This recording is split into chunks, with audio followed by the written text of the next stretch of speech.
Alright, so in this chapter we're going to learn about two different Chinese dynasties. We're going to learn about the Ming first and the Qing dynasty.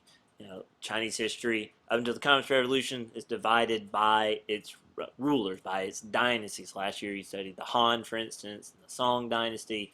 Now we're going to look at the Ming and the Qing dynasty, with the Ming dynasty first, which was founded by a guy named Ming Hongwu.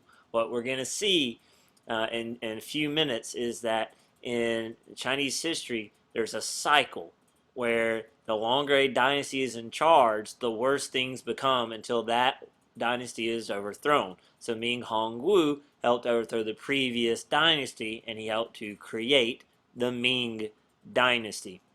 Now, the Ming dynasty, it did a lot of good for China at first. It created a bureaucracy or a government based on civil service exams, not based on your connections. You had to pass a test to get that government job. And that test was based on the works of Confucianism. So you had to be highly educated. And so in theory, you should be able to do whatever job you were appointed to. And that was good for China, that you had standards to get a government job. Maybe one of the most important of the Ming rulers was the guy on the screen there, Yong Li. See, he was never supposed to be emperor. He actually overthrew his nephew, probably because his nephew was also trying to kill him. So he overthrew his nephew before his nephew could kill him, and then he took over the throne. So it's almost like he had to spend the rest of his reign proving that he should be the emperor of China. He had to prove himself to the Chinese people. So, for instance, one of the things he did is he renovated the Grand Canal. The Grand Canal was centuries old. Construction on it had actually started before the birth of Christ, and it was very important in China because it connected northern and southern China. It started in Beijing here, and it went all the way down to Hangzhou, down in southern China.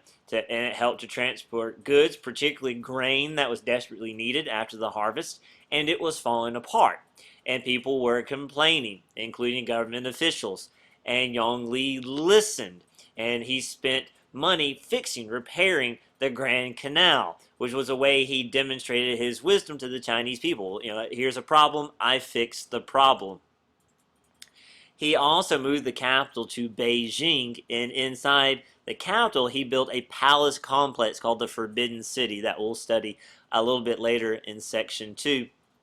But it's kind of like the Chinese version of Versailles. If you remember, Versailles was built to prove the power of Louis XIV.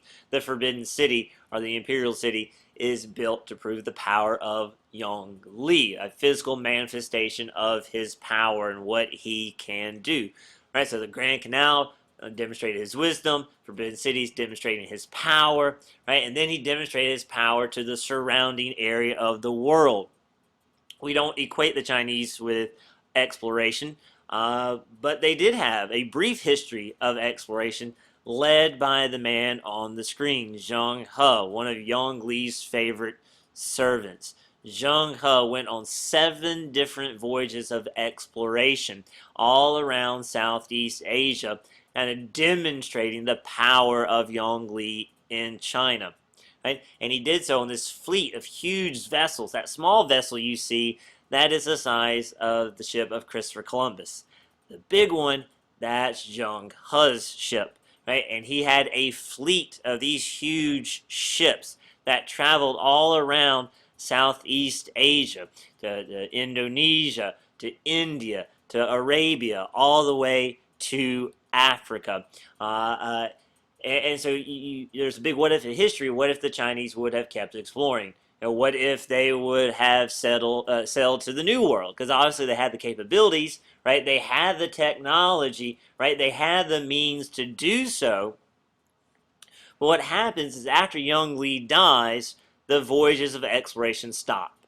One reason is because the next government, they don't like or trust Zheng He, so they want them to stop. But there's also another reason why the voyage of exploration stopped. See, merchants were making a lot of money off the trade during all this exploration. And in Chinese society, merchants were looked down upon, disrespected. They're viewed as parasites because merchants don't make anything. Right? They don't make anything with their hands. They're like a farmer.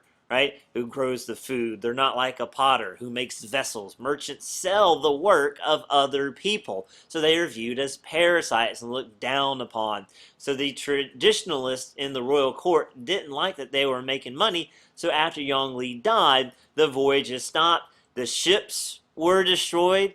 Even the plans on how to make the ships were destroyed. And so that leaves that big what if of history. What if after Yongle they would continue to exploring? What if, right? There is even a theory, although it's not a very popular theory. There is a theory that they even maybe, possibly, but probably not, but maybe made it actually to the New World. Maybe they made it to the coast of North and South America.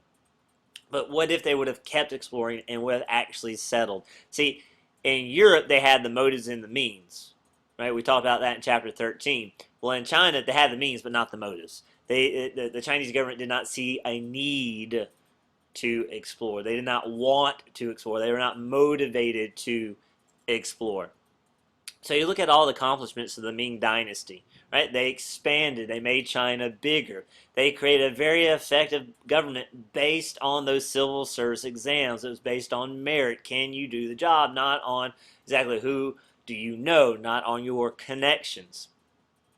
They created a nationwide school system. Now, this was not free public education, by the way. If you're a peasant farmer, you're probably not going to get this. You had to pay for it. Only the middle class and the wealthy could afford to have their children educated. They increased the production of manufactured goods. They introduced new crops to keep the growing population of China fed.